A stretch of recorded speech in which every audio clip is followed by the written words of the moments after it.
There was something special about Canada in the 1960s, a time when the country was coming into its own, filled with optimism, community spirit, and pride. Neighborhoods felt like extended families. People knew their neighbors' names, their routines, and even how they took their tea. Fences were low enough for conversations to happen easily, and kindness flowed naturally. Borrowing a cup of sugar meant getting it back, with fresh, butter tarts in return. Communities looked after each other without being asked. Meals appeared on doorsteps when someone was sick, and snow was cleared from a neighbor's driveway without hesitation. Kids roamed freely, playing road hockey, building forts, or sledding down hills until the streetlights came on. Parents didn't hover or worry the way many do now.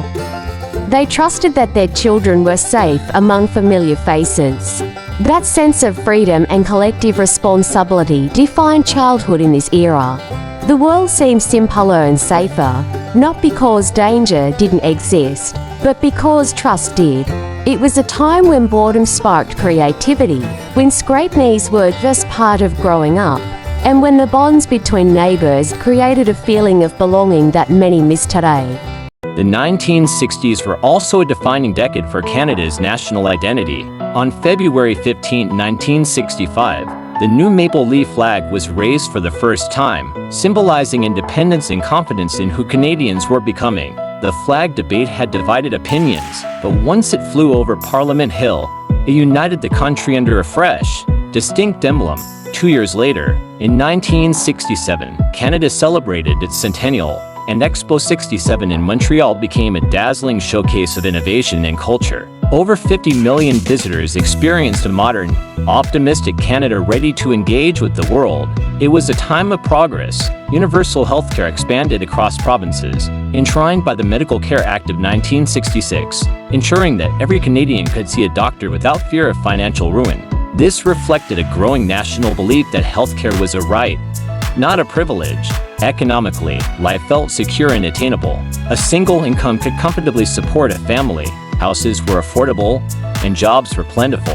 The average worker could afford a modest home, raise children, and even take a vacation. Opportunity felt real, not abstract. There was faith in the future, in the idea that hard work could build a better life, and that tomorrow would be brighter than today.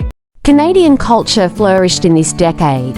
Musicians like Gordon Lightfoot, Joni Mitchell, Leonard Cohen, and the guests who helped define a distinct Canadian sound that resonated far beyond the country's borders.